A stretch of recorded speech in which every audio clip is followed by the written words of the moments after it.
ఇదే నెల 12వ తారీఖు ప్రభుత్వాన్ని ఏర్పాటు చేశాం. 2 ఏళ్ళు అవుతుంది.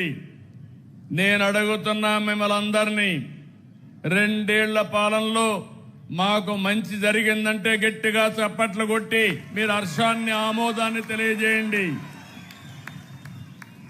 ఆమోదాన్ని తెలియజేయండి. ఆమోదాన్ని తెలియజేయండి.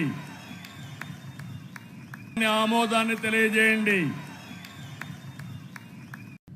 ఇదే నెల 12వ తారీఖు ప్రభుత్వాన్ని ఏర్పాటు చేశాం. 2 ఏళ్ళు అవుతుంది. నేను అడుగుతున్నా మిమ్మల్ని అందరినీ, 2 ఏళ్ల పాలనలో మాకు మంచి జరిగిందంటే గట్టిగా చప్పట్లు కొట్టి మీరు హర్షాన్ని, ఆమోదాన్ని తెలియజేయండి. ఆమోదాన్ని తెలియజేయండి. ఆమోదాన్ని తెలియజేయండి. ఆమోదాన్ని తెలియజేయండి.